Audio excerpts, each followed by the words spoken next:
Yo, yo, yo, what is up, chat? How's everyone doing? Welcome to the final episode of the week. We are here. We made it. It's almost Friday. Well, it's not Friday, but it's almost Friday. We're going to walk into Friday tomorrow. And as always, tons of opportunities for us to discuss. Lots of stuff on board for our watch list. We talked about how long of our watch list we're going to have today. And it is exactly that. It's a big watch list.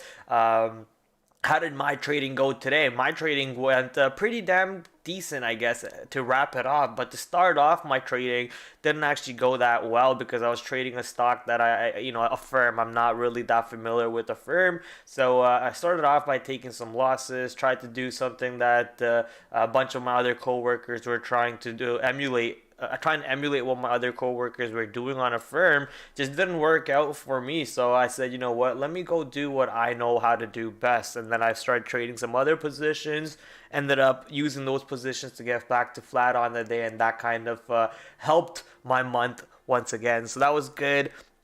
There was a moment in between where I was just gonna be like, okay, maybe I just go home with a loss today, and I stopped trying because maybe it's just that type of day. But I stuck with it. I said, nope, not giving up. I'm gonna keep fighting, looking for my opportunities, looking for my setups and my trades, and we found those. We bagged those opportunities. So a nice little flat day for ourselves. Pretty happy, yay, pretty happy with myself over here with how we fought the day. And man, was it tiring after fighting that whole day, to the point where I'm a little exhausted here. I'm a little exhausted. Also went to the gym, so the gym was a little tiring too. But all the excuses aside, we're gonna dive right in, talk about all the stocks that we have on board for tomorrow, and see what kind of opportunity set up, what type of trades are we going to be interested in, and then execute on said positions. I do have my trades to show to you guys. I know we said yesterday that we're not going to be showing you trades, but one of our viewers, Skylar, I think Skylar, or Sky Elrog, or maybe it's Skylar OG.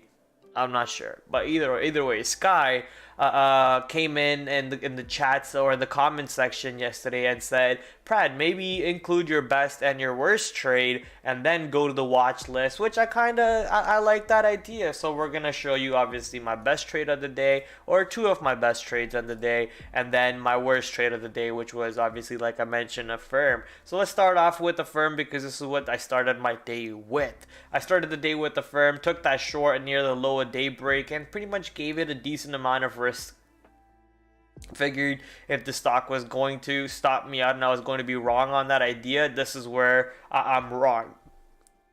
That ended up starting the day off with a decent amount of a loser. Then later on, got into a short on the flush back down, which I thought, I was like, oh my god, I got stopped out as a fake out. This is the real move. And then I give that one a little bit more wiggle room, and that one gets stopped out. Later on, it flushes. I add on the flush, I cover on the flush, and then I got stopped out. And then I keep trying, and then I realized, like, what am I doing here? It just doesn't make sense. Like, I'm not trading well here, nor am I thinking right. I'm just gonna stop trying a firm. It doesn't make any goddamn sense. I just don't have the right read, don't have the right move on this. Stop trading it. Eventually, later on in the day, was able to find Dollar General, an earnings play. We talked about this one last night on stream. Looked to take long somewhere into yesterday's close after it showed me a little bit of a hold of this area. And then that one, I gave it a little bit too much of a wider risk than I technically should have, because you saw that it was holding this 133.50 area, which was also yesterday's close. Yesterday's close was actually 133.92, but 133.50 area was getting held and being respected. So depending on that, I got long, gave the stock about $1 worth of risk, got stopped out. I was like, okay, yeah, this is where I'm just not meant to win today. I'm just not meant to win. But I'm still watching Dollar General, as it pushes into yesterday's low. As we go into yesterday's low for Dollar General, after bouncing off the yesterday's low, I punch in, risking that low to the downside, able to catch a monster winner, a big R to R win. I think I was risking maybe at best 30 cents, and the amount of room, you can call it maybe even 50 cents, because I was long 132 and we're right in front of 131.50, so you can just say 50 cents. I was risking maybe 50 cents and I got about $1, $2, $3 worth of move for a 50-cent risk. So what is that, 5R 6R win? So monster move to the north side. Did not expect the stock to do anything more. Maybe there was another dollar's worth of move to the north side, but not really expecting the stock to go back into the day's high, into the 139, into 140 areas, which we already rejected. And that 139, 140 area is the area that we were talking about yesterday. That short was actually playing off in pre-market, so I was not able to take that trade. I guess I could have shorted 139 break off the open. Wasn't thinking about it, missed that trade idea. Overall, I was pretty bullish, so I was only looking for the longs, and I caught one long on the second trade, which made up for the loss over here, and actually set me in a better mood for the day. Then later on, right into the yesterday's close, I had about yesterday's low, sorry, I had a alert order. That one alerted me. I gave it a little bit of a risk. That one got stopped out, but after I got stopped out, it pops up and then starts settling around over here. So now I know that this is a little bit of a fake out. We just kind of washed the stops, and now we're going to maybe go right back to VWAP. So let me try to step back in over here with a tighter stop. Before, we didn't really have the defined risk. Right now we have a defined risk on this entry, which was maybe this time was actually 30 cents, because the low over here was actually 130.73, and after making that low, we had now get ready to we're now getting ready to go back up to the north side. I also took that 132 breakout, which was this range consolidation breakout, took that breakout and it was able to capture a decent enough move to the north side. Eventually figured maybe the stock might not even have moved to VWAP, it might just die out right in front of yesterday's close, which was around 134. So right around 133, 134, I figured I'm just going to take my profits, not going to care about another dollar move, as I didn't care about another dollar move before. Just going to take my money and run with it. And this one ended up being my best trade on the day today, and pretty much made up for all the money that I lost on a firm.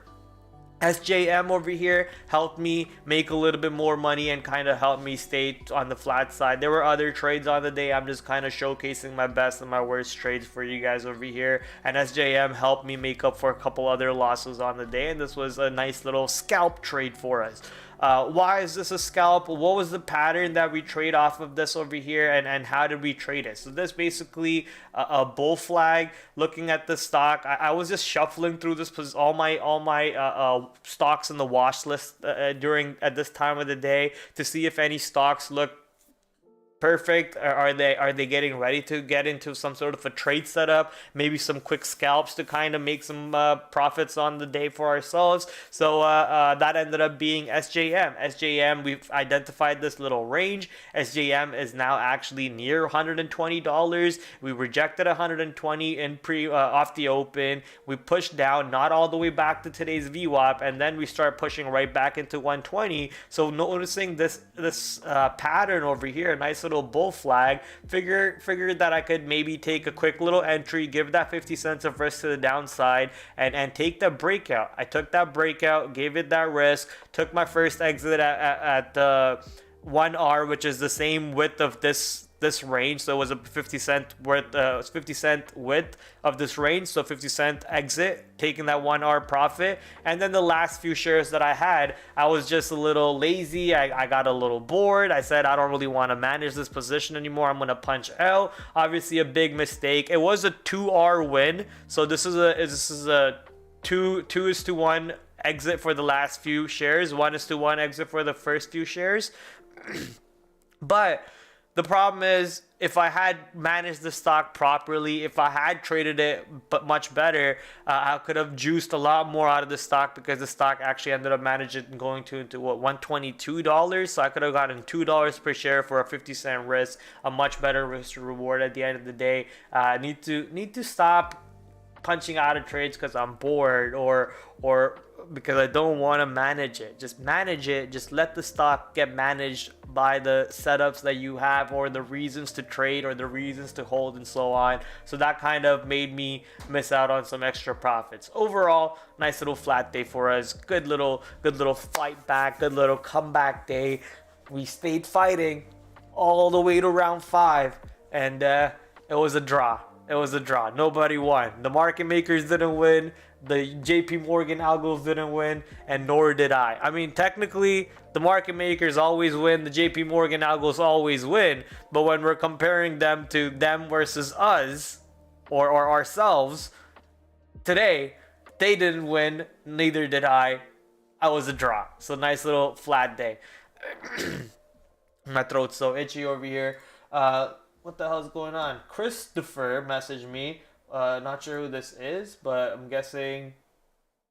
Yeah, not sure who Christopher is, but we'll deal with Christopher later. Let's get to our extensive watch list. Before we do that, I'm gonna quickly address my beautiful chat, my wonderful chat. You guys are coming in. I only see TH so far, and whoever else is in the chat, say hello. Let me know that you are here. Would love to see all the people who are watching and get to hang out with you guys. TH, I love that you show up every single day, man. You're the one. You're the one. Let's get started, because obviously we have a long list as always. We have an extremely long list, and for some reason we love going through every single stock in the world. So that's gonna take up quite a bit of our time. So let's get started. AVGO.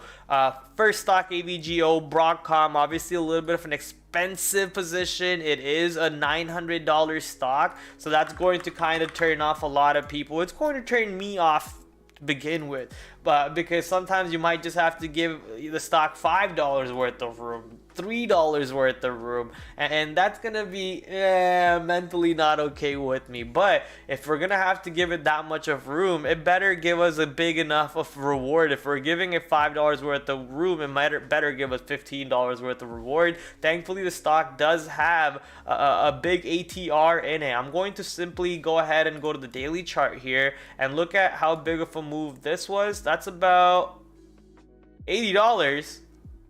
Shut the front door. In one day, the low was 747 and the high was 814. That's like about $50.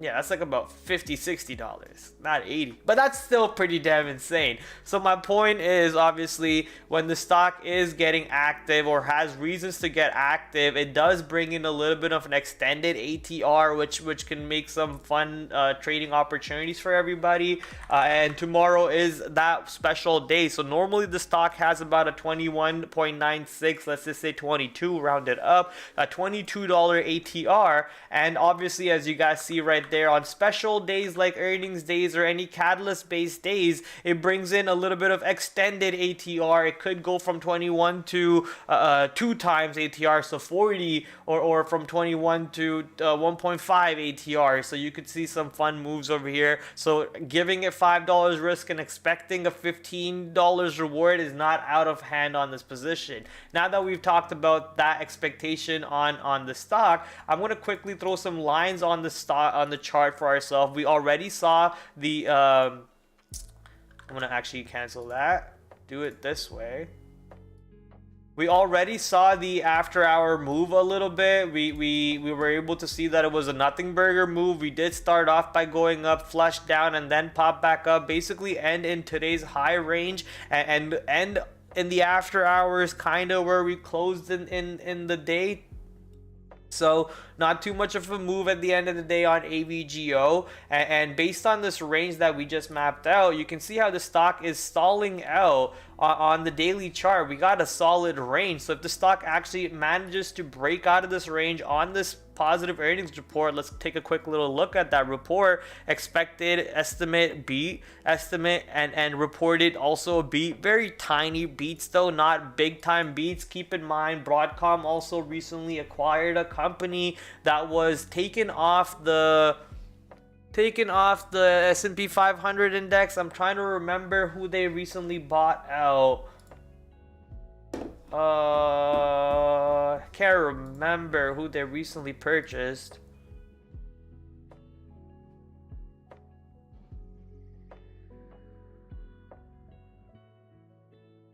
Chat, come on, help me out over here.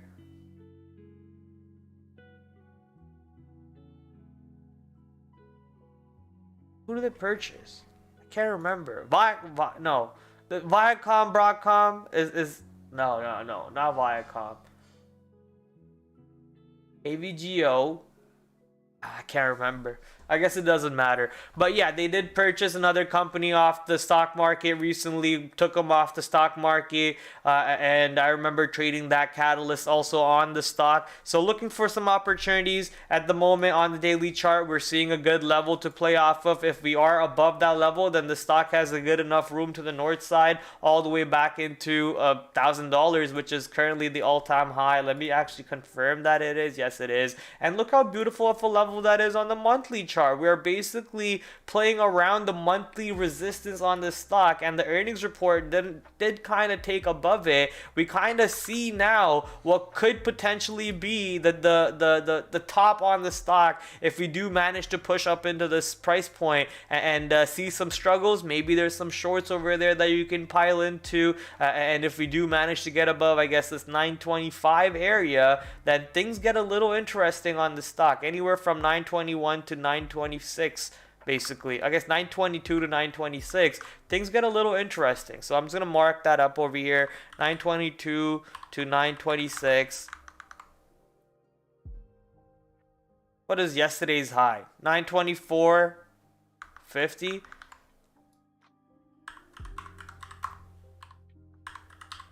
And then the after hour high was basically 925.10. So 924.50 to 925. You kind of want to see what happens in that range for Broadcom. And if we are able to get a nice little breakout of that range, we got some good room to the upside. And let's see what happens on that move. But for supports, where could we possibly expect supports for this position? That area looks a little bit like a big buyer was just buying up this position, but that seller was way too prominent to the point where the buyer gave up and was buying up at a way lower price instead of buying up at the same price. And he made the right choice because that seller was prominent enough for multiple months. That seller had more to sell than the buyers had enough to buy, but eventually that seller stopped selling and the stock managed to pop up. But right now, right back into that area, we're waiting to see what would happen. I guess as for supports, you're kind of waiting to see near today's low, around that $900. So we're just gonna mark up $900 over here for Broadcom.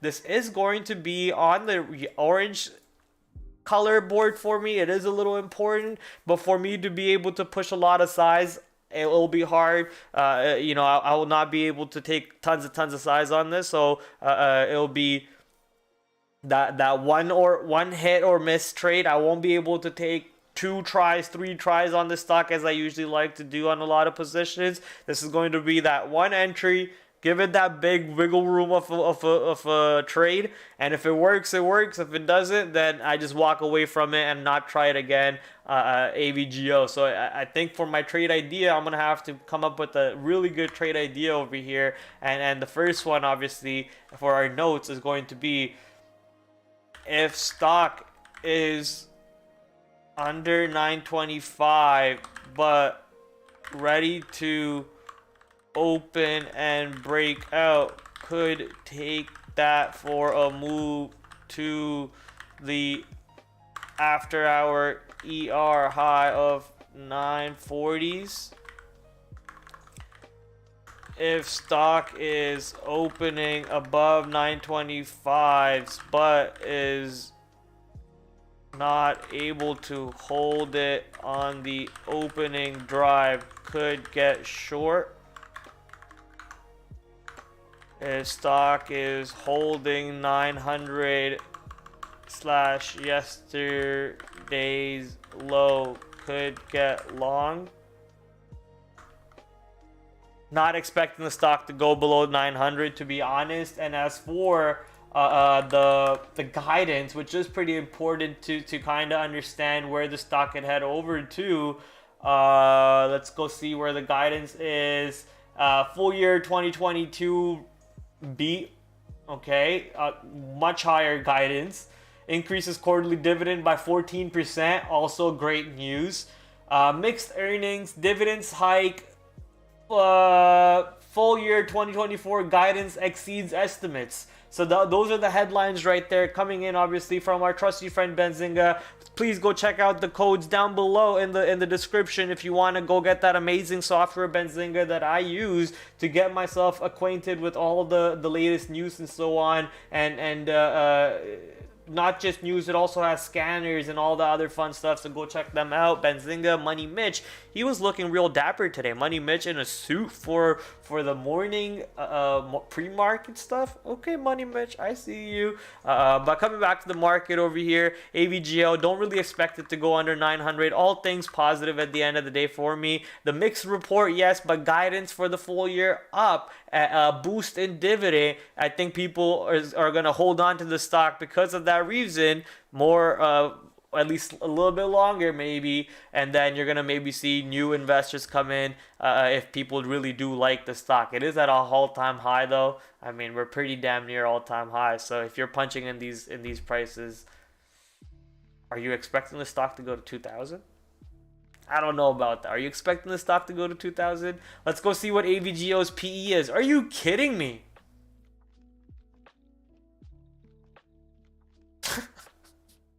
Price to earnings ratio for AVGO is actually not bad.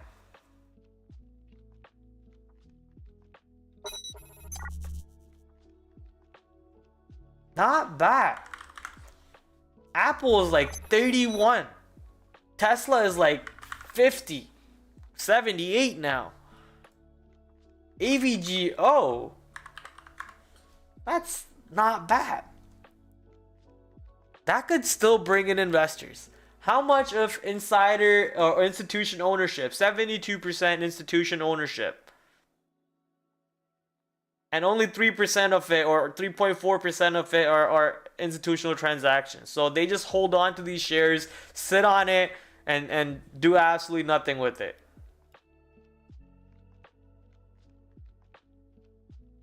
Not a high short float. I kind of guessed that already. Didn't really need to look that up, but I kind of guessed that. ATR. Beta 1.2. That basically means that it has a very close correlation with the overall market. It has a high chance to move with the overall market. So it is a good thing to keep an eye on the market when you're trading the stocks, such as the QQQ or the semiconductor basket, such as the SOXX or the SOXL. And maybe even the spot, but the QQQ is the one that I would kind of watch for this one. Maybe even the SOXX, I would watch that one.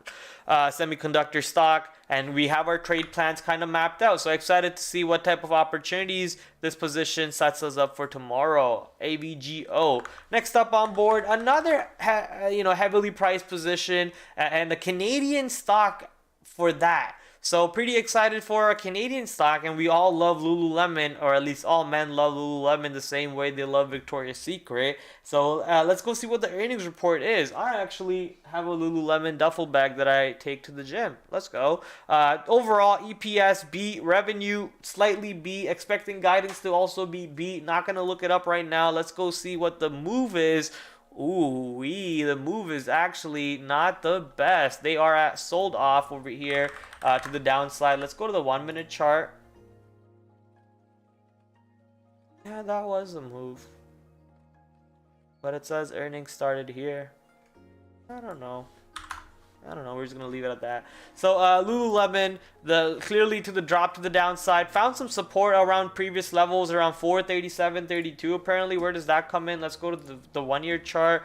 437.32. So right back into this little consolidation high where we broke out, was being tested for some support. So if this area holds up, maybe there is no real shorts for you to even be considering. If this area holds up, there is no shorts. But if this area doesn't hold, then maybe you got a little bit more room down to $430 over here on Lululemon to be interested. Let's quickly actually go take a look at the guidance just to be safe. The headline is EPS beat, revenue beat, comps up 13%. What the hell is comps? Comparable stores, I'm guessing. $1 billion buyback and more. What is and more?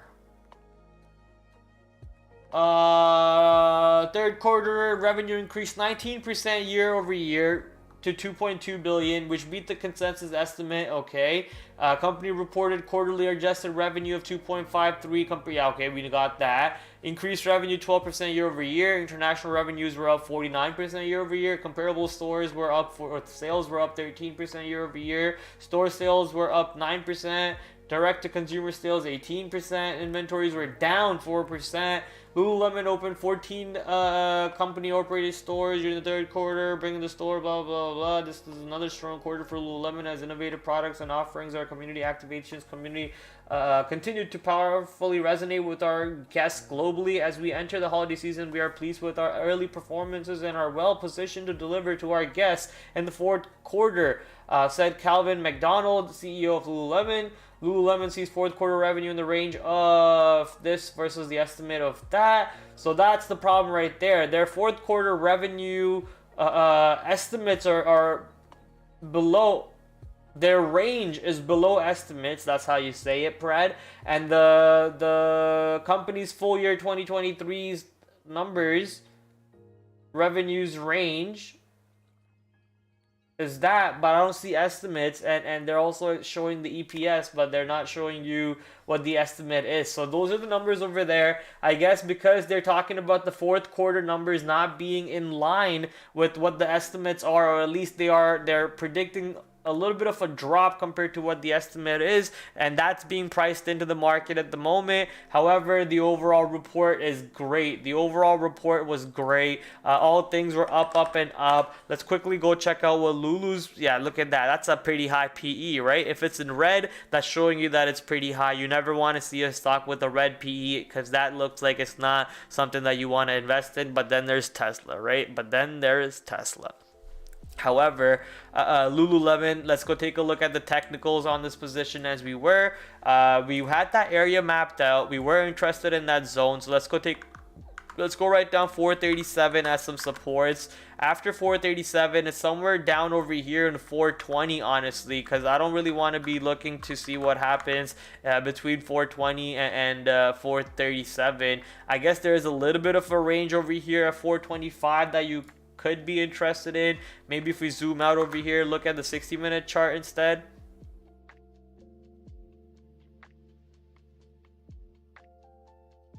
Yeah,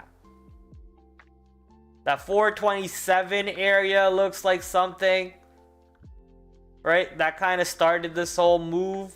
We held it, and the next day we started banging up to the north side. There is something over here too near 420. Yeah, I guess we talked about the 420 zone just now. So there is something over here, but then there's something else all the way a little bit lower to the downside. And as you guys can see, the stock basically kind of found buying just shy off of that 427, kind of into that 430, and then popped right back up into this range. So that range actually needs to be mapped out also. So let's take a look at that range. What is that line? 452,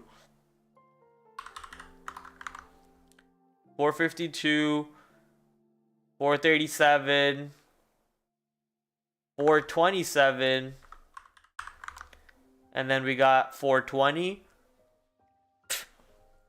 And then to the upside, I don't think the stock, I don't have a bias. I don't have a bias. Depending on what the stock does in pre-market, I will then set my biases on that. There is this clear high that we are interested in on the daily chart because we struggled over here after making that pop, and today's earnings report clearly not helping the stock kind of take that out. So if for any reason we pop up here, that kind of looks like a resistance to me.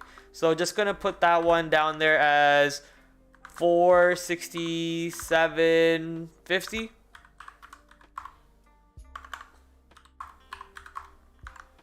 Okay, so if for any reason we pop over there, possible shorts.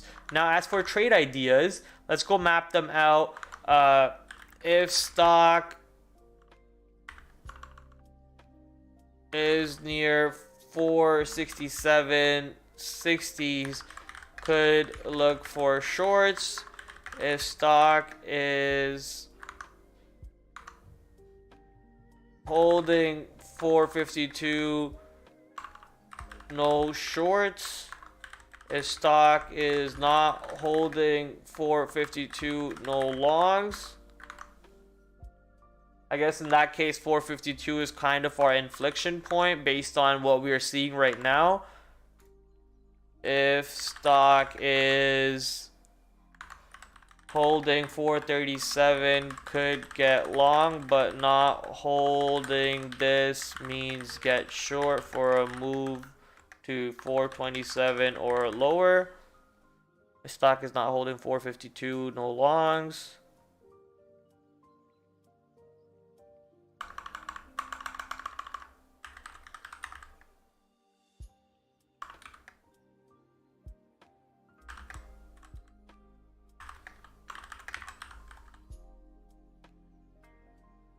All right, so those are the kind of the idea basically that I want to follow, the roadmap that I have around these price points that we just mapped out. And those price points also match up with, as you guys can see, the 9 period. What the hell was that noise? Is there someone behind me? There's a 9 period EMA, or sorry, not EMA, SMA, and the 20 period SMA for the daily chart, basically coming in at those same price points. So I'm interested to see how the stock sets up for us tomorrow, and that's going to be Lululemon. The next stock on board, ladies and gentlemen, is DocuSign. DocuSign, you guys know how much I've hated about this company before, but that's before when the stock was at ridiculous prices, right? $300, $400 where you don't belong. Now you're kind of come back to reality, so maybe we can, you know, be okay with it. Let's actually wipe out all of our drawings here. And now we could start putting in some new, maybe I should not have done that. Now, yeah, you know what? Let's do it. Let's wipe out drawings. Let's start new. No, I didn't mean to do that. Stop. Okay, now let's start new on the drawing side. First, we're going to start off with the EPS. EPS B, revenue B. What is the guidance looking like for Docu? Earnings highlight EPS B, revenue up 9%, blah, blah, blah, blah, blah. Revenue for Q4, 696 to 700 versus 693 estimates. So check mark on the EPS guidance. Revenue guidance for the full year, also above estimates. So check mark on that. Guidance is looking good. But overall, looks like the move is to the downside. We dropped about 1% after reporting earnings apparently on the stock. So let's go check out on the 5-minute chart. I wouldn't say it was a drop. I guess overall it did start off with the upside move, and then later on it did flush down. So a little bit of a sell-off on that one. Not sure if the conference call had to do something with this. All things did look good, right? They reported better, they guided better. Quickly looking at some other reasons, had a solid third quarter delivering, blah blah blah blah blah blah blah blah. We're making progress on product innovation, go-to-market effectiveness, and operational efficiency as we build our considerable saleable and trusted market position and expand beyond e-signature into intelligent agreement management. Okay. We're basically talking about AI. Right? They're trying to say AI without saying AI because they don't want to sound stupid. As how would you involve AI in online document signing over here? So DocuSign obviously didn't start off with the initial pump up. All things at the end of the day on the report are good, so we don't want to be too bearish because of our own sentiment on this position. We'll be looking for all types of opportunities, all type of trading opportunities that can be found. Just currently mapping out some possible areas of interest that we could be looking for, so that could be something. But then there's a wick off till down here. I'm gonna put that line right down there for now. So this box, we got this little box over here, but I'm more interested in that range high. Sell off, breakout, breakdown, consolidation, breakdown, basically a failed break, pop back up, and then pop north side. So this range, a little important, but more importantly is this range. because tomorrow, if this report is read as a weak report, right now it's not really read as a weak report, but if this report is read as somewhat of a weak report, I'm expecting the $42 to come back into play. But right now, as you guys can see, we're just stuck right between these two prices. The stock is holding exactly today's low, even in the after hours, kind of hinting to me that whoever was buying throughout the day today was probably also buying after hours today, and we might be interested to see if they are buying again tomorrow. This 49 area, obviously very, very interesting. If we can break out that 49, maybe we see a big room into $53 over here on DocuSign. So let's make some notes, let's make some trade plans over here for ourselves.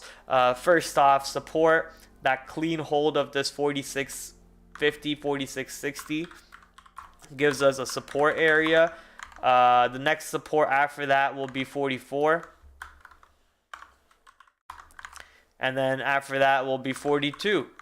And as for resistances, we are looking at this, I guess, today's high, which is around 47.50. We basically closed into 47.50, so I wouldn't even be considering that as any sort of resistance. In my opinion, the real resistance is that 49/49.50 area, sorry, 49.30. So I'm just gonna put down that area to look out for resistance. The next one after that, you could kind of be interested to see what happens, as we did bottom out multiple days into this 51.50, 52, but I feel like if we push into 51.50, 52, the stock just has room into 53.50 to go burn some stops there. So I'm just gonna put down 53.50 for myself. As for trade ideas, we're looking for what the stock does into this area of 46.50, expecting 46.50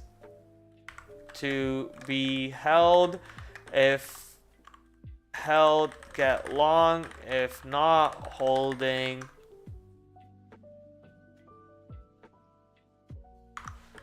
could look for shorts into 44. If 44 holds, get long. If 42 holds, get long.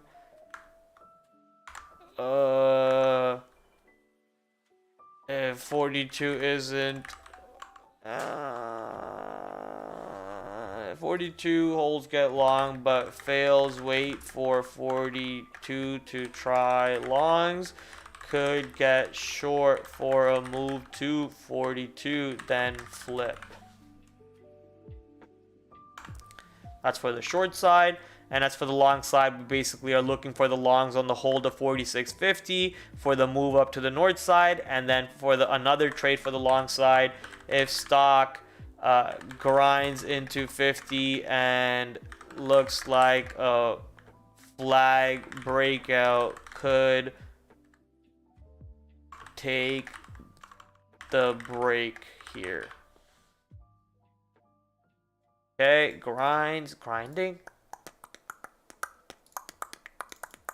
Expecting. Okay, next stock, ladies and gentlemen, Restoration Hardware. This one a little bit lighter on volume, it's a little bit more spready. It does bring in a decent amount of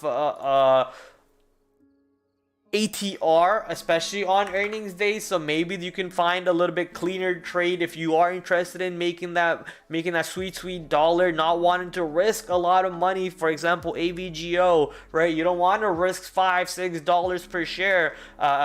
Then you can kind of go to RH, where you kind of are risking $2-3 per share maybe, and your rewards are pretty decent, like I just showed you over here. RH's Restoration Hardware's ATR on a normal day is about $10. And when earnings days comes out, you can see how the ATR expands a little bit, kind of goes into $36 over there. Jesus Christ. So a nice little ATR bump on this day. However, no ATR bump on that day. You see how we got a big ATR bump. What was that ATR move on this stock? $30. So look how it goes from either a $10 ATR or a $30 ATR. So Restoration Hardware also brings in a decent amount of volume on earnings days, right? So you see a 5 million shares spike to the downside. Spike means up. Pike Pike means down. I'm not sure. Either way, a 5 million move, a 5 million share move, bringing in almost $30 move. So Restoration Hardware could bring in some fun, could bring in some excitement for us. Let's go see how the earnings move played out so far right off the rip. Oh my god. I'm scared. I'm scared to see. Are we back into 211? Are we back into 210? We might just be back into 210. Oh, okay, good. We're not. We're not. Oh my god, I was kind of scared for this position. I was like, dude, that earnings report looks horrible. They were expecting a whole dollar per share, near dollar per share profit, but they reported a 50-cent loss or 42-cent loss on the EPS. So almost 144% miss. And on revenue, they also missed over there on revenue. Do we even need to take a look at the guidance? I mean, the guidance most likely also bad over here, and the stock clearly plummeting to the downside. We're kind of near 240-ish or so. It looks like that bottom is being tested one more time. We're also at near the 20 period SMA, not EMA, the 20 period SMA at the moment. So the 250, 260 area coming into question at the moment. And here's that move on Restoration Hardware. Let's just put in our markers, RH earnings move, and see what happens. 262.50. We got this bad boy over here. I think you're kind of just watching what happens at 250. Honestly, I don't really see this channel or this channel as any areas of support. You see, like maybe that's what you're seeing right now. That's exactly what you're seeing right now, where the stock, yeah, look at that, right? We closed exactly 5 cents above that line that we just kind of put down. So as you guys can see, where is that again? These two highs we kind of channeled down and then flagged, right? We bear flagged out over here, and then the bear flag breaks out to the downside with a nice little fake breakout, and then we pop back up. So that little area is where we're finding support, and then the next area of support after that kind of looks like 230s, like 240s, and 250 doesn't really seem like a level to me. So I wouldn't really make any sort of decisions into 240. Maybe you can think about shorting the 250 break, but it's not a real level, right? So I would be careful trading the 250 area.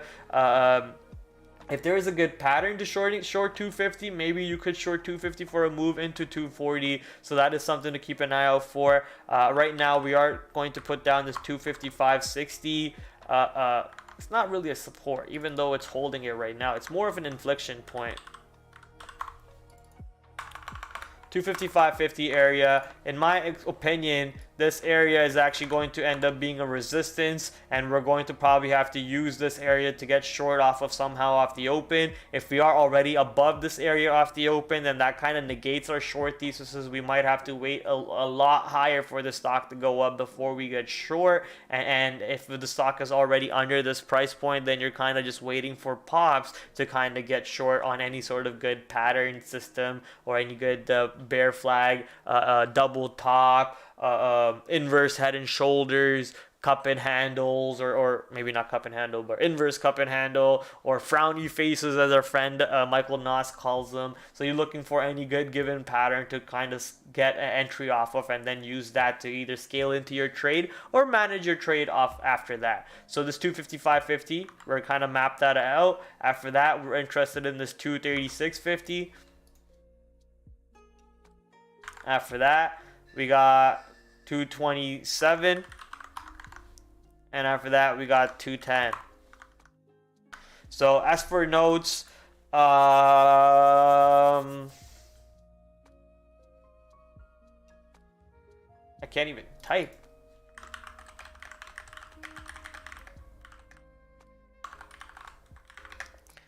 Going to see what stock does at 255.50s. If stock above this price, no shorts until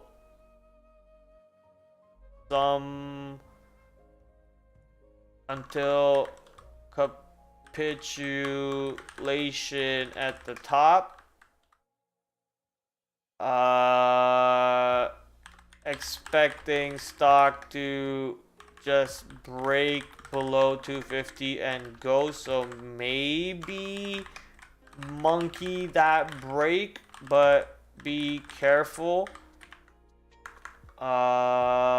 Expecting stock to go down to 236.50 and hold, at which point could look for longs.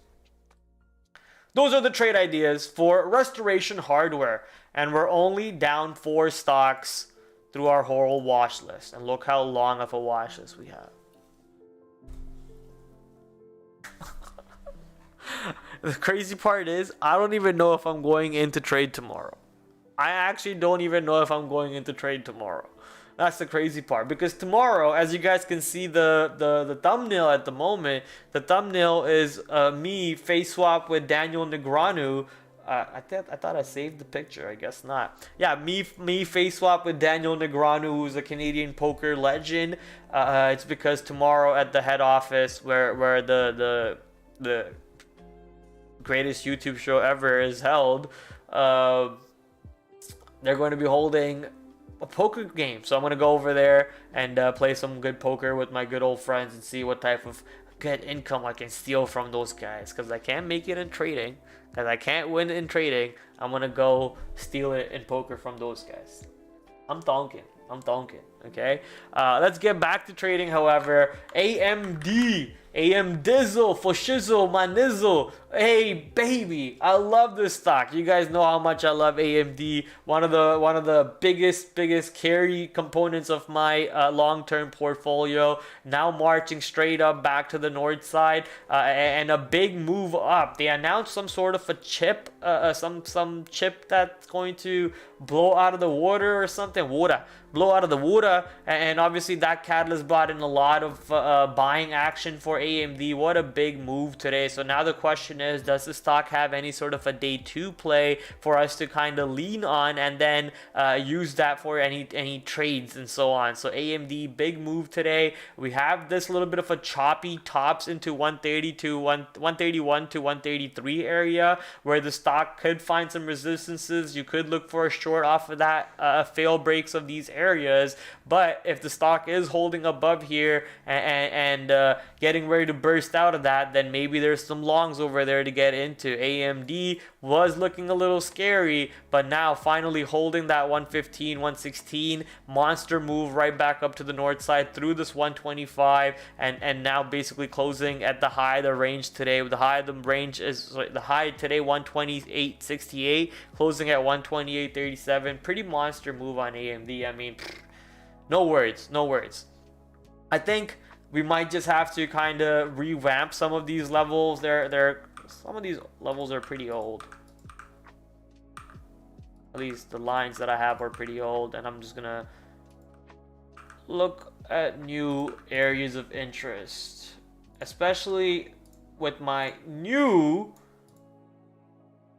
and reformed trading methodologies, thanks to my managers.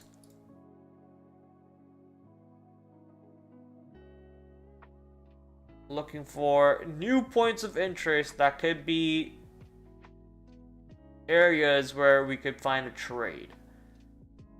So let's go to the 5-minute chart.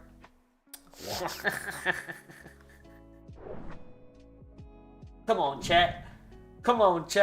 Look at that, beautiful, right? Popped up, consolidated, broke out, bull flag. You could have taken this bull flag, or you could have taken the SJM bull flag, which is what I did. I took that bull flag breakout, monster move, missed out on a big move that I wanted, right? Whatever. Missed out on the big move that I wanted, but I captured my 2R. But AMD pretty much giving you that monster bull flag breakout, another bull flag breakout, and then held off into this 128 area. So pretty interested to see what happens. Look, even after breaking out, we used that area high as support, so buyers were just there throughout the day on this position. AMD looking very mucho interesting. So 125 to 126, expecting the stock to find support. Look how today's VWAP basically ended at 125. So I'm just gonna put down 125 to 126 area. Today's VWAP at 125.20, so you kind of are just using that area to as your guide.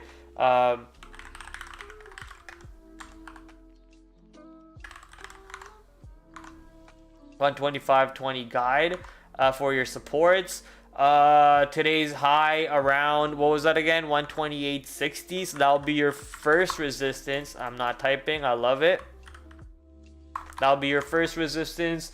The second resistance will be, let's go back to the 1-year chart, will be right around this 131 to 133. I'm just gonna say 133. I'm not really gonna depend on that 130 area. 132, 80 to 133. I'm not really gonna depend on that 130 being a wall for AMD, but it is a little bit of a range from there to there. But I'm gonna depend on that 133 area to come into play. So as for levels of interest, we basically want to see this 126, 125 area holding up and not going under it. So stock needs to hold 125s to be thinking bullish. If stock is under 125, just get short and don't look for longs. If stock can hold 125s, could look for longs into yesterday's high or into 52-week high. 52-week high rejection could give shorts. Holding close into 52-week high and forming a bull flag could give a breakout for a banger day 2 long setup. Also, this could also work near today's high of 128.50s, so look for that too. Color orange. Yesterday VWAP is the color setting. Okay, there we go. So now we have, I mean, basically all these stocks already look like banger trade setups to me. I kind of don't even need to look for other plays on the day, such as day 2 AI, day 2 GME, day 2 Chewy. But there are other plays over there that we'll be able to kind of get into. These stocks might take a little bit longer to set up. These stocks might be right off the open. So we can't do ourselves the injustice and the disservice of not looking at these stocks for any possible trade ideas. So let's go pull up AI, see how it traded today. AI did pretty damn well according to our thesis. I think in our notes we were talking about shorting any pops into 28. If you did short any pops into 28, you basically would have made money, but the stock didn't really go too much into 28. So let's go pull up our notes, looking to get short any pops into 28, not making any decisions at 25 unless a clear cut short. Guess what? The stock didn't even go down to 25. I guess it did right there, but it didn't even go below 25. Not short 24 because a good wall of support could show up into 23. Guess what? The wall of support showed up at $25.50, $26, and hence no real trade for us. We did end up making a single trade on AI. I think somewhere around VWAP, and then we gave up on that trade at the end of the day. So for tomorrow, what kind of possible trade setups show up for us? Looks like, you know, obviously the stock went down more than 10% and so on. So we got that SSR bounce and then kind of just stalled in this area today. So for any reason, if we pop up into what looks like now near 2730s, which is also yesterday's VWAP, which would now be kind of the 2-day VWAP. Also, that 2730s are a level of interest for us from, wait, where is it? Right here. The 2730s is also level of interest for us from previous moves. So if for any reason the stock pushes into 27.50, 27.30, which is also today's high, multiple points of confluence, you can look to short that areas on AI. So let's put that as our first wall of resistance, 27.30 / 27.50, yesterday's high area as our first wall of resistance. And our second wall of resistance is going to be 28, nice and flat 28 area where the stock has previously held multiple times and then failed to today sadly even push into. So if we push into 28, it's kind of negating the whole thesis. Like, why are we even above today's high, and why are we above today's high by 80 cents? But it's still an opportunity to get short, in my opinion, if we do see some sort of a fail break of 28 to the north side, allowing us to bring it right back in. Bring it back. As for supports, we're still waiting to see how this 25.50, which was respected beautifully today, at 25.50 area. After 25.50, I guess you're still looking at that 25. So I guess, yeah, we'll just put 25 separately. And then you're looking at after 25 into the next zone of 23.30 to 23.50.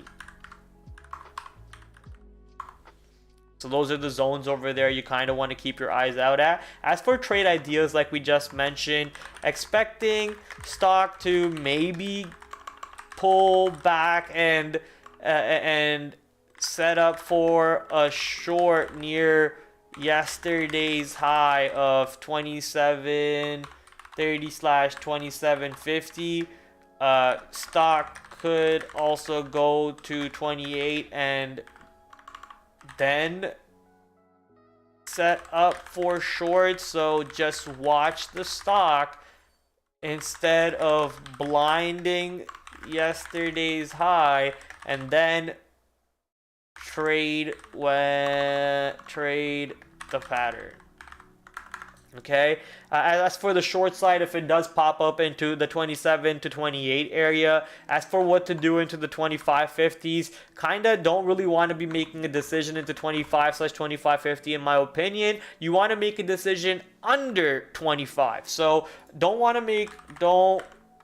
need to make a decision into 25. If stock holds 25, could get long, but if stock under 25, then get short. Just stay away from making a call into 25.50s. Yeah, 25.50s. Don't need to make a decision into 25.50s. And our inflection point, basically based on that commentary. I can't spell English, or I can't spell any goddamn words over here.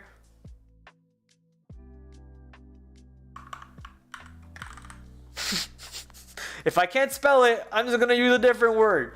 Okay, there we go. Don't need to make a call on 25. So based on that mentality, 25 is basically our inflection point. We want to use that number, use that level to see what happens and what kind of setups form off that area.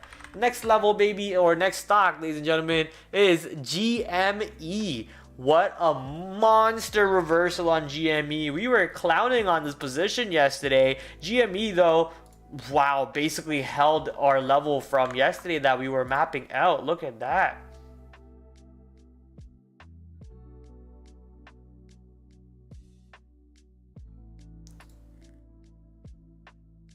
I guess the problem is we didn't really plan for the longs off that 1350, and also I didn't really have GME off the open. But look at that hold, 1350 respected insanely on this position. That happened to be the gap close, and then bounce right back into previous highs on GME. Monster move, insane move overall. Now the question is basically what happens at the $16 highs where we're kind of pushed into today, obviously. So $16 high. I think GME just wants to go back into 1750, honestly, at which point you can wait to see what happens into the what happens for the shorts. If GME does push back under 16, I kind of don't want to do anything in the middle of these ranges, honestly. I don't really want to do anything in the middle of the ranges. I think I sadly missed my trade at that 1850. I had it on the orange color of baskets, but as you guys can see, I have a lot of orange, right? A lot of orange colored stocks, and it makes me miss out on some of the good trades because I'm having to pick or choose like 4 stocks that I think are best. So GME didn't make the cut today off the open, and I missed out on a banger trade, but I really don't want to make a decision in this range. I can wait. I can patiently wait at 1750s, and then I can wait at 1433. Technically 1350 should not come into play. I can wait at this 1430s to see what happens. Wait to see if 1750s get sold for shorts. Wait to see if 1430s get bought for longs. Don't trade the middle of the ranges. Bang. Next up, Chewy. Ooh. Next up, Chewy. Chewy with the monster move. I guess both of Ryan Cohen stocks just went absolutely insane today. This one was also down 10%. A big monster SSR reversal. SSR reversal was the name of the day today. It was the setup of the day. Monster move of Chewy right back into yesterday's close. That grayed out number, as you guys can see on my chart, 1935, basically pushing into yesterday's close and topping out into yesterday's close near 1950, 1935 area on Chewy. Pretty insane reversal overall, and we were not looking at this one. Did we even have notes for Chewy? I think we did, and we had it on a blue scale, so didn't really plan to take a trade on Chewy, I guess, and right now I don't really have a plan to take a trade on this stock again, so maybe I just move on from it because it looks a lot like GME, and if I want to pick and choose between GME or Chewy, I think I'm going to pick GME. However, Chewy is doing a lot more volume. And probably a more ATR and whatnot. So maybe Chewy is the one we want to be interested in.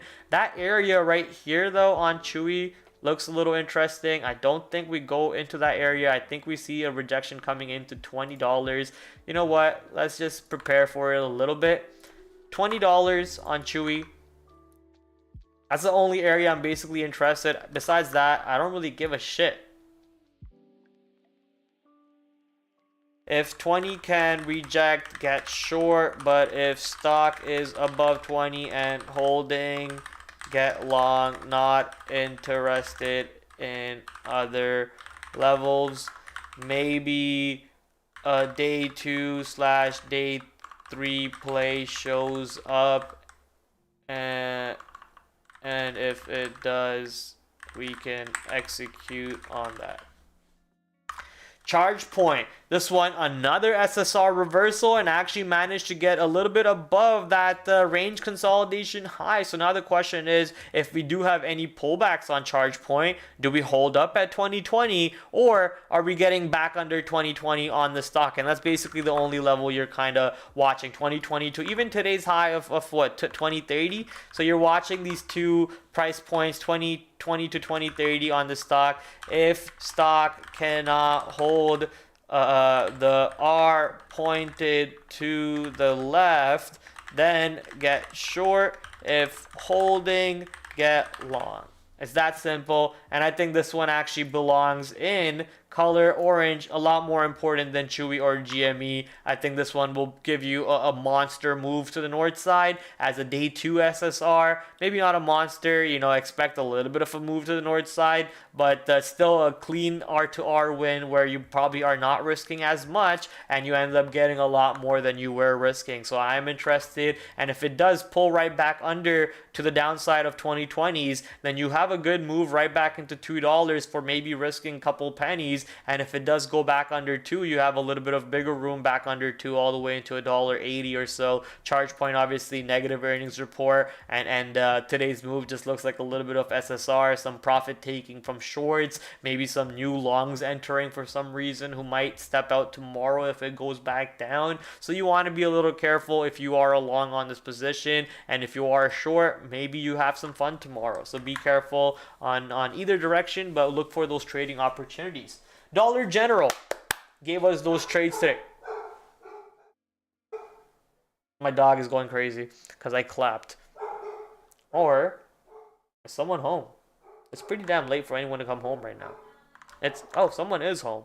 It's also pretty damn late for me to have 2, 3, a million stocks still left on to talk about.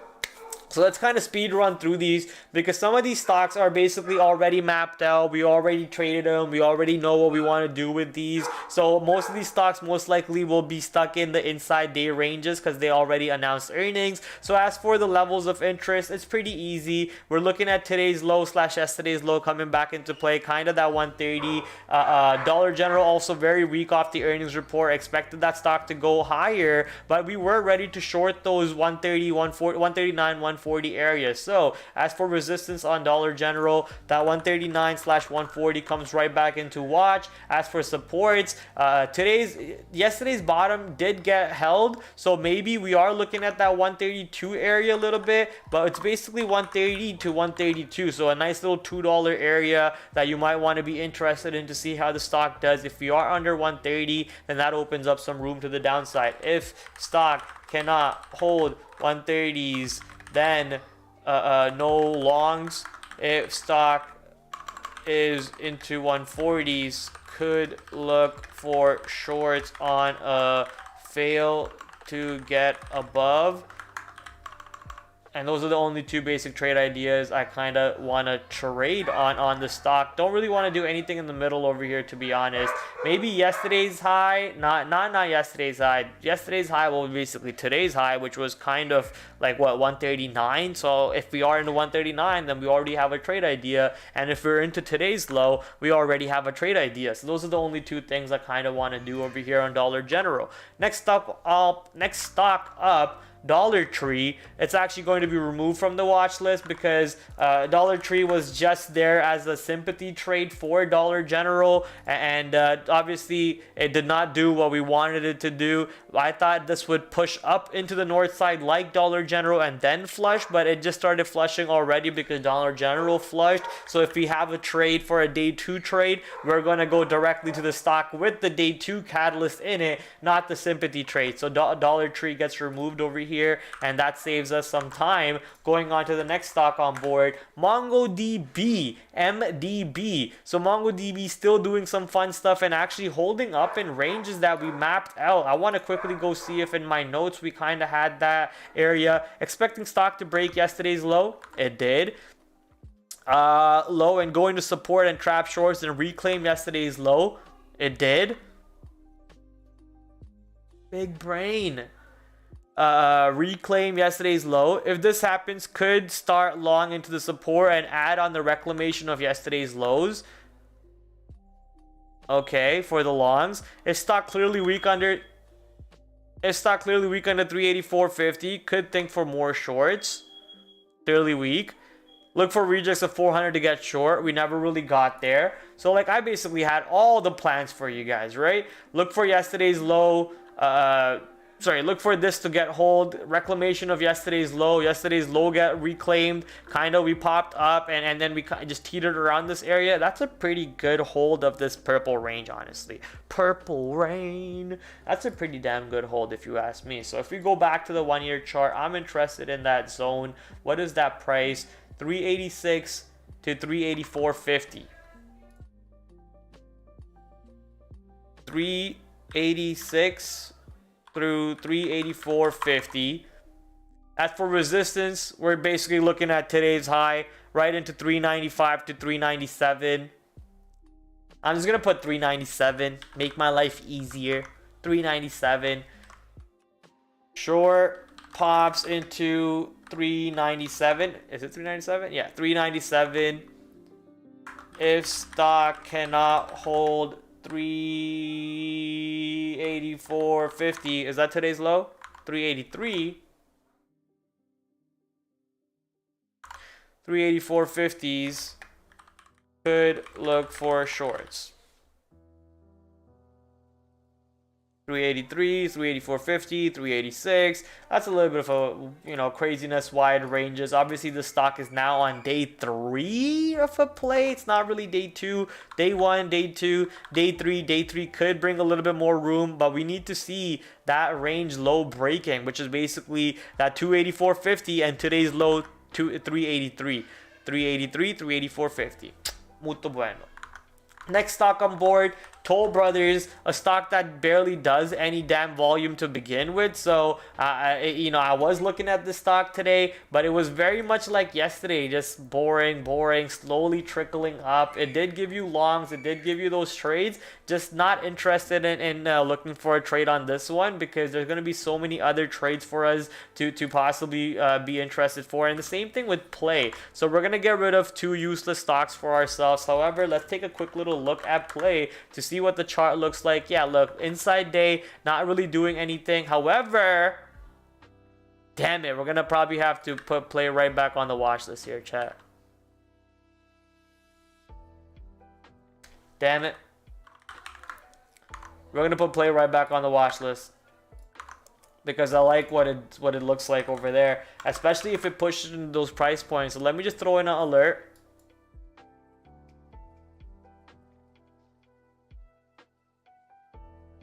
There we go. We have an alert out for play, and if for any reason play pushes into 47 to 47.30, we want to kind of short that.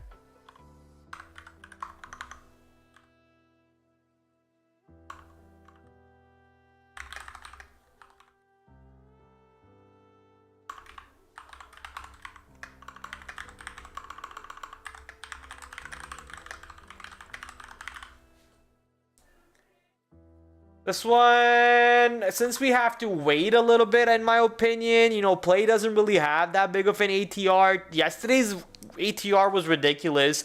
Today's ATR is also a little out of hand because the stock usually doesn't bring in that big of a move. So I'm not expecting tomorrow for the stock to push right into 47. However, if we are into 47, I'm not expecting the stock to go much higher than 47. So 47 to 47.30, a big wall most likely being expected to come in and give us a short attempt. So at play, I'm not sure if this is like a blue or orange priority, blue being a little bit of a less priority, orange being a higher priority. It might go from a blue to an orange priority based on what the stock looks like in pre-market. If it has volume, if it's already into 47, it might just change priority levels for me. So just keep throwing that point out there for you guys to kind of keep that in mind for play. I do very much like the levels that it's currently trading around and going into. Next stock on board, Asana. We kind of want to see Asana basically trading below 1850. So let's put that one down over here. And as for resistances, we have, I guess, today's high of what, 1950 to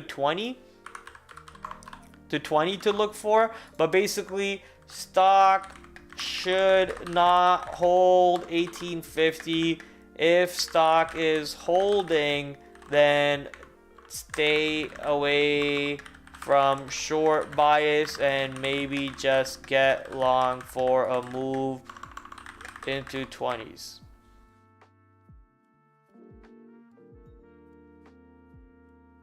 Orange, if stock is under 1850, get short for a move to 17.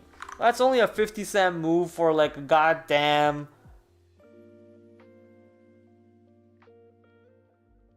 I don't know how good of a trade this is. This one gets demoted. This one gets demoted. Next stock on board, Box. We did have a good trade on box yesterday, or was it today? I can't remember if it was yesterday or today. Let's take a quick look at the chart. It was today. It was today. So we shorted yesterday's high. We shorted yesterday's high on box. We added on the break of today's VWAP. We added on the break of the earnings anchored VWAP. And then we basically covered over here because the stock was not even pushing into yesterday's lows. And that made me kind of close my whole trade. I took some more entries, and then my last few positions got stopped out on the break of 24.11, and that was the end of my trade on box. A profitable trade, but after making my money, I gave some money back on this position. I think this was my third or fourth best trade on the day for me. Now, as for a day 3 setup, the stock looks like a dead fish, right? It doesn't look like there's anything there. It's out of water. It's got no life in it. And what else can you see is this anchored VWAP pinch setup, which is I think chapter 5 in the anchored VWAP book. So this is the anchored VWAP pinch setup. Based on this, you basically want to see the stock either breaking above or below these two anchored VWAPs for us to be interested in a trade, and then we can kind of take that breakout with a tight stop somewhere in this range, or take that other breakout with a tight stop in the range and not really looking to trade within the range for box. So being a little patient. We already have our levels. Some of these levels are around our prices. This stock automatically goes into our blue color because, like I said, it takes some waiting now for this stock. If it's above this 2450s, properly above 2450s, there could be some longs that we could enter into, but there's a little bit of a room over here where the stock immediately finds some struggle, 25, 26, and so on. So, and the earnings report's not really the best. So longs are not really what I'm looking for. What I'm looking for are shorts, and for me to be short, I need to see those 2450s getting rejected one more time. I need to see the stock going into 2350s and actually going below 2350s. If the stock is not doing all that, then I'm not even interested in shorts, and the earnings report is not really getting me interested for the long, right? The PE is 123. That's also not really excited for the long. The stock has a 5% short flow, and so on. So all things considered, I am not really excited for the long on this position.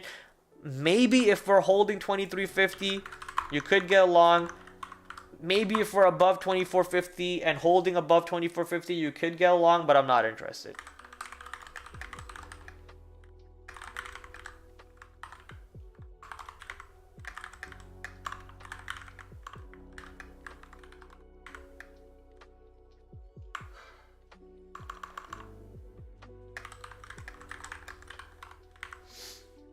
Okay, next stock on board, Sentinel 1, as expected, exactly an inside day, kind of holding yesterday's low, but not really doing too much. We got those levels also, that 22 area respected beautifully. You can actually dip by that $22 area off the open today if you were watching. I missed out on this one while I was flipping through positions. I saw that this actually came into play, and I was pretty upset that, I didn't catch this move. I think yesterday we also had it in our notes for S right there, 22, but look at that. The lack of any actual notes for the stock made me not even care about the stock as a trade, and we missed out on it. And tomorrow the stock actually might be a nothing burger unless, however, it pushes into this 2420 area. So until we push into 2450, 2420 to 2450, the stock might just be a nothing burger for us. So we might just have to sit out and wait patiently. So that, once again, 2420 to 2450. I'm going to put that area on watch, and you can go on to blue.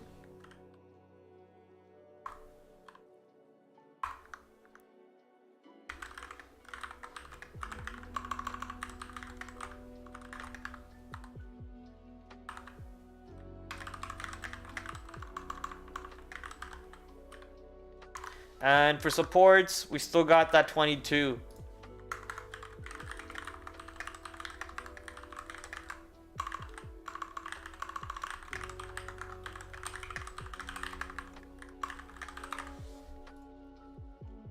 Okay, Campbell's Soup, I mean, I haven't traded it on the first day of the move, but the second day of the move, oh wow, 44 perfect reject and pushed back down. I mean, see, this is what's so annoying because you miss out on such amazing trades. Beautiful reject and pushed right back to the downside. You could have kind of shorted this breakout of this range and scalped out some quick pennies down over here right back into today's VWAP. Missed out on a trade. However, we'll just point it over here. 41 is our only point of interest right now. Sorry, not 41. 44 is our only point of interest at the moment on Campbell's Soup. I'm not too worried to buy any dips until we honestly go right back into $42 over here or 41.50. I know it's a little drastic. They had a good earnings spread. Whatever. I don't care. I want to see what happens at 44. That's my only price point that I'm interested on this position. So Campbell's Soup, color blue. What does the stock do near 44? If rejects, get short. If above and holds, could get long. If stock grinds into 44 and forms a long pattern, could take the breakout. Okay, GitLab. We haven't looked at GitLab at all today, and I think that was the right call. No real trades on GitLab at the moment. GitLab is just kind of struggling into 62, and that is the level that we have been, kind of kept on watch for multiple reasons now. Look at that. I guess 3 reasons right there. 3 days high for I guess 4 reasons now, including yesterday. So 62 will be on watch. GitLab, not really that big of a priority. If stock can claim 62 and hold, could get long. Failure to get above, could get short. This is, however, going to be on the white list of stocks for us, meaning lower priority than the blue list of stocks, because the stock is now losing volatility, now losing volume, and it's going to do what it usually does after the earnings day, which is choppity chop, choppity chop, chop chop chop, at which point I don't really want to look for longs into yesterday's lows or whatever, because as you guys can see what the stock does, it creates a wide range where it chops in, and accordingly to that, I think the stock can go easily right back into 54.50s. Look at that, 55, 54, 20s, and so on. However, I guess if you get below 58, you could get short. If it gets below 58, maybe you could get short for a move down to 55. I'm not interested in that move, however. NIO, nothing burger, right back into the 758 758 ranges. We were expecting some sort of a bigger fun type of moves on NIO. Nothing burger over here, so we'll wrap that one up, delete that one from our watch list. No need of a headache for NIO. SJM, monster long on this one today. We got that long off of 120 today. Now the question is, what does the stock do into 125 and then into 130? So we still got a little bit more room to the north side. As you guys can see, the teal EMA, which is the 100 period EMA, right around 125, 124.30 to be exact. So looking to see what the stock does into those pops and expecting any sort of dips into 117 get bought up all the way from 120 to 117 basically. I know it's a little bit of a drastic range, but I'm expecting all the way off that price point to kind of get respected. From 117 to 120, all anywhere in that price could you could see buyers come in, and not really too interested on a breakout move. I'm just gonna wait patiently into 125s to see what happens for this position, and this one also ends up in the white basket of stocks for me. We did actually not expect SJM to be as volatile / as big of an ATR as yesterday, but it did. So this could somehow set up as a PVH move, where PVH just kept launching off every single day before going into its resistance, which could be 125. And if that is the move, then I think tomorrow is when we see that 125 resistance coming in on SGM. So expecting that at 125 area to come into play, but I think this one just be on the white side of stocks for me because of how little volume this stock trades. Wait near 125s to see if stock can give you a fail break setup to get short. Okay, next stock is Pat. Yeah, I'm not really too keen on trading Pat. Good earnings report, finding some support now in front of 22. So I guess if 22 does come back into play, that's a good thing. But I'm not expecting 22 to come into play. Hammer candle today, so we might just see the stock popping back into somewhere in the north side of these ranges. I'm also not expecting 25.50 to come back into play. But if it does, maybe just being ready with something in our notes over here, 25.50. And as for supports, 22 for Pat. HA, you guys don't have to worry about HA, so we'll move on from that one. So let's go to the next one over here, Uber, because Uber actually made a pretty decent move today to the north side, taking out that $60 barrier and launching. You could have taken that breakout right there and enjoyed almost $1 per share ride up where the stock is residing currently into that S&P 500 add catalyst high price point of $61. So obviously pretty important to see what it does. Finally, Uber is now respecting that new catalyst anchored VWAPs of some sort of little buying program coming in. Now expecting to see what Uber can do above 61.50 area. Is that all-time highs? Holy shit. All right. So what can Uber do above 61.50 and push into the all-time highs of 64? And this one, you got it, color orange, because it is pretty important. And might just have to move it all the way up next to AMD in my opinion. Wait, where the hell did AMD go? Oh, AMD's right here.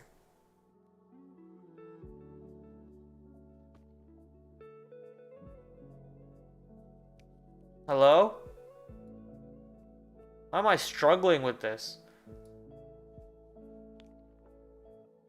There we go. Okay.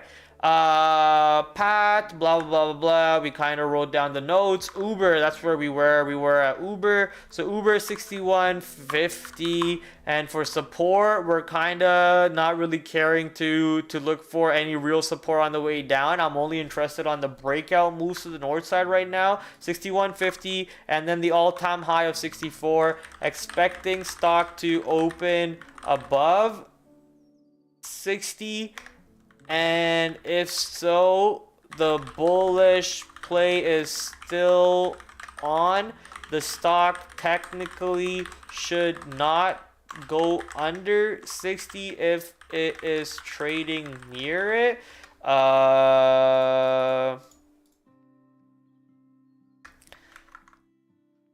Look for some sort of a pattern, maybe a bull flag or something to get long if stock is trading near 61.50 for a move into ATH of 64. Could also look for day 2/day 3 plays, maybe, even though today wasn't day 1. All right. Pat, HA, Carvana kind of dying down at the moment. You do have that support at $36.50, $36 still being respected every single day, but the volume dying down a little bit, so I'm not going to worry about that too much. Ulta Beauty, also not going to worry about that too much. Maybe we'll just move straight to Upstart over here instead. Upstart, oh wow, big hammer candle on Upstart yesterday, and today just basically holding off in this range. So maybe Upstart is also getting ready to get muted, so Upstart is a no-go. Snowflake, you're waiting for Snowflake right now for that range, that 182 holding good, but we're still waiting to see what happens on the upside. So Snowflake, nothing doing. CRM, nothing doing on this one either, sadly. PVH, I think PVH is I mean, I I want to trade the stock. I just don't know what I want to do with it. Every day it just keeps on popping, and this range isn't too clear for me to trade off of. Sadly, the stock doesn't really bring in too much volume. Maybe the best thing for me to do is just honestly stop looking at PVH every day, because every day I look at it and I get upset for not being able to execute on it properly. So there's just no point in me looking at it. Walk away. Pinduoduo consolidating at the moment, no trade. Honestly, I feel like the rest of these stocks are just nothing burgers for us tomorrow. There's going to be other trades, other setups. CrowdStrike actually looks a lot better and a lot more interesting than CRM, Snowflake, Pinduoduo. It is channeling on the way to the upside, at which point if we do break out, we could see a monster breakout to the north side. So for CrowdStrike, 242 area, all the way up to, yeah, this 242.50 area is pretty important in my opinion. We did get a fail breakout of the 242 all the way up to 244 yesterday, and then we flushed back up. I think a little bit of that was because of the market selling off. Yeah, a little bit of that was the market selling off, but I think there is some moves to the north side if the stock can reclaim that 242 and hold above 242. So maybe put this one on the blue color of trades. Oop, did not mean to do that. If stock can get back above and hold 242 for bids, could get long for a move to the north. Be careful though to see what happens at 244.50s. Okay. Was that 244.50? Yeah, it was. Awesome. Workday, nothing burger. Oh, I'm wrong. Workday getting ready for that breakout. 274 breakout. Either we failed at 274 or we get a breakout into 282.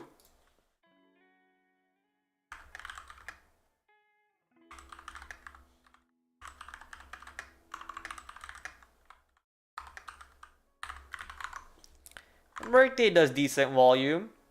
So we'll put this one also on the blue scale. It doesn't deserve to be on the white list of stocks. Foot Locker, not really interested. Shopify, not too interested. Spotify, also not too interested. They're just kind of stuck in ranges at the moment. We can be a little bit more patient. Affirm, I kind of don't want to trade Affirm after today especially. So maybe we just be a little patient on this one. That 40 area, however, today we did make that, not today, yesterday we did go above 40 all the way up to $42. But I will still watch out what happens in that 41, 42 area for Affirm. So I'll just put down 41/42. Could 41/42 could act as a wall on stock. Blue color. Net dead. It's doing nothing. It is holding 76. It's still giving you trades near 76, but its volume's dying down. It's not giving you any moves. Square is also, in my opinion, dead right now. Not really doing too much, but we still have that $70 area to kind of watch. If 70 breaks, in my opinion, there's a big room into 75 and then a bigger room into 80 for Square. So you kind of can't ignore to see what happens at $70. And if tomorrow market breaks out, Square could join that party by breaking out of 70, or is it 70.50? 70.50 could join that party by breaking out of 70.50 and making a bigger move into 74. If market is looking to break out to upside, SQ could join by taking out 70.50s for a move to 74s. Okay, so setting alert would probably be a good call. And then we can wait and see what happens on the trigger of set alert. Palantir 17 is holding at the moment, yay, but nah, no trade. Coinbase, Mara, Riot, all of these stocks obviously depends on BTC USD, which is still doing good. We're still we're still above 40k. Sorry, that's what I'm trying to say. Still above 40k, still looking good, but a little bit of a minor pullback on BTC market. So Coinbase, Mara, Riot, all of them are kind of just, Coinbase pulling back the most out of all of them. Mara and Riot at least looking a little bit better, but if you are trading these positions, you kind of want to keep your eyes peeled for Bitcoin. If Bitcoin sells off, there's a good chance these sell off. Mara looking actually a lot better than Riot at the moment. Mara is stuck in a cleaner range than Riot. Riot's stuck in a little bit more noisy range. And don't even get me started about Coinbase. We're talking about noisy ranges. Coinbase always stays noisy. That's why I try to stay away from that stock. The last few list of stocks, ladies and gentlemen, we finally made it. I didn't think we were going to make it. We kind of had to speed run a little bit and take out some of the stocks from our watch list, some of the stocks that we actually won't even be trading, so there's no point in even preparing for them, in my opinion. And we have a lot of positions over here that we are already ready for tomorrow, so we kind of want to visualize these more instead of wasting our time on some of the more useless setups. However, tomorrow QQQ could just not give you a free fall, give you a free climb right into this resistance high of 395s and maybe even higher, which would be dope. I mean, that hammer candle is actually coming out true. We talked about that hammer candle on that day, and now the market's moving right back into the north side. Kind of shook worried people on this day when the market sold off hard, but now markets are pretty damn resilient, man. We are not really looking to go too much to the downside. FOMC predictions are coming in at a no rate hike, so that's positive over there. Markets are kind of pricing that in at the moment, and if no rate hikes, then possibly all-time highs coming in very soon on both these markets. IWM, the small cap markets have been going crazy. There have been so many small cap stocks recently. MLGO today, look at that move on MLGO to the downside from $19, well, 19 was pre-market, so let's say $13 off the open to $2. If you shorted 10 shares of the stock, 13 times 10, $130, right? If you shorted 10 shares of the stock at $13 and you made, what is it, 13 minus 2, so you made $12, you basically make 90% of your money back on this one stock. You put in $130 to trade and you make $120 back. Well, overall, including your 130, you on top of your 130 that you put in, you make an extra 120. That's insane. That never happens. Well, not never, but that happens very rarely, right? So these small cap stocks have been absolutely, there have been so many recently. So many recently. VVOS, it's the one that Lance recently ranted about. I say rant because everyone else was giving him shit, but this stock, which went recently crazy by taking out that $20 and popping up into 50, right? My manager did basically the same thing, made 100% of his investment back, which very rarely happens, right? Monster move on VVOS, and now VVOS kind of coming back to the downside. Maybe VVOS eventually sets up for that move, such as MLGO today. What an absolute machine gun move to the downside. This is what a trap looks like. They trapped people. They created a fake market, right? They created a fake need to buy up this position.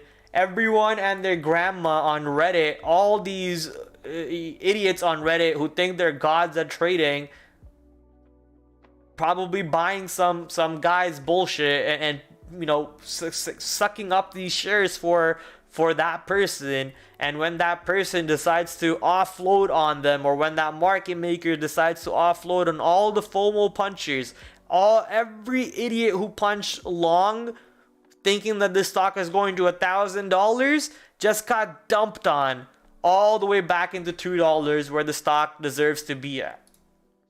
That's the small cap game. Obviously, got to be very very careful on this one. And what a big move at the end of the day. And my point coming to MLGO was the fact that IWM small cap stocks have been going crazy. IWM up now 0.72 on the day today. QQQ up 1.4. S&P 5 I think up also a zero point 0.7. I think, yeah, 0.7. So good moves on the overall market over here. Look at the SPY right now. The SPY getting ready to break out, looks like, right off that 459.45, 459.65. So let's actually throw in,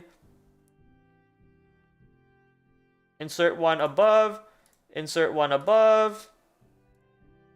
QQQ, and SPY. I'm actually interested very much on SPY. 459.44 slash 459.60.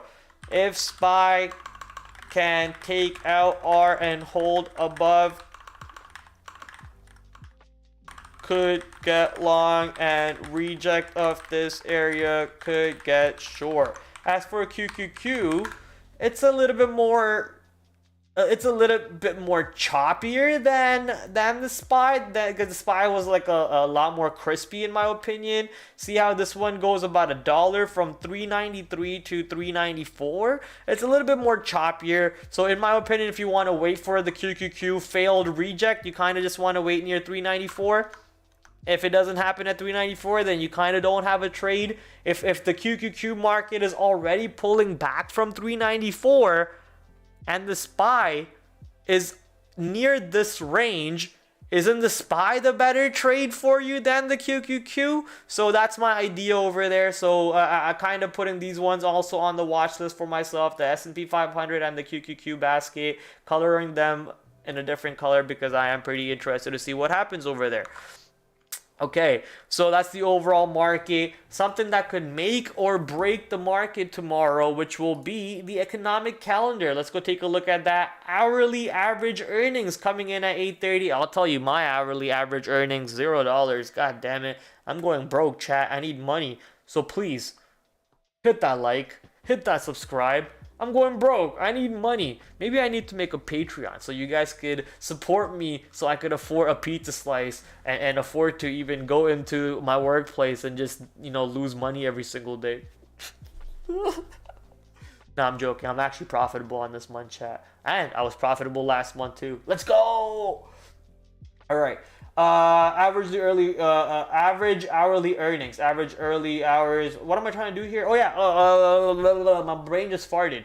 We're looking at the economic calendar. So economic calendar 8:30. Average hourly earnings coming out. Non-pharma payrolls coming out also at 8:30. Unemployment rate also at 8:30. Michigan inflation number coming out at 10 o'clock. Is there any Fed members coming out? Not really. A WASD report. Is that a keyboard? WASDE? WASD are actually the most common keys used for FPS gaming, which is first person shooter gaming. W is your forward movement, A is your left, D is your right, S is your back movement. So WASD is actually pretty crazy that it's called that report. I've seen this name a lot of times. I just don't know what that report is. Maybe we can learn about it real quick with you guys here. Provides USDA forecasts on U.S. and world supply balances of major grains, soybeans, okay, products, cottons, supply, sugar, livestock products. Okay. Not bad. So probably looking at that report, I don't think inflation reports look at that as that big. I think obviously the Michigan number, the Norm Pharma payroll, and all the other ones are more important for the market. That's why they're marked as a 3-star importance. So looking at the market at the 8:30 for 3-star importance to see if the market can boost up and actually take out those levels, or does the market actually push into those levels and then get rejected off these 8:30 numbers, off these 10 o'clock numbers that the market comes out with tomorrow. So keep those on watch, obviously. obviously. I think that's basically all we have on watch for today. I think I've talked about, yeah, we pretty much went through all of the watch list, or at least the best parts of the watch list. We talked about my trades on the day, and I feel like I'm prepped for tomorrow. Hopefully you feel like you're prepped for tomorrow. And on that note, ladies and gentlemen, I'm going to call an absolute what am I trying? I'm gonna call a great night. I wish you all a great weekend. Have a killer weekend. I'm going to be, once again, not be live tomorrow. You guys know that Fridays we usually don't stream. I'll be out tomorrow playing poker with the old co-workers. So hopefully we come out victorious over there. Maybe you see me in the background of the streams of my old workplace that you guys know of. So maybe you'll see me in the background over there walking by, saying hello to friends and whatnot. And if you do, put my name in the chat. No, I'm joking. Don't use my name in the chat. They'll ban you. They will ban you for putting my name in the chat. So don't put my name in the chat. Just warning you out there. Once again, ladies and gentlemen, all my social media link, you know where they are. And all my affiliate sponsors, they help me put food on my table, even though none of you actually use those links. Maybe one of these days someone actually does, and then I can use that to buy a pizza slice for myself. So once, ladies and gentlemen, thank you for always coming by. Thank you for hanging out in the chat. Thank you for those 3 viewers who actually stuck around for an hour and a half today. You guys are the best. Looks like it was Josh, Dider, TH,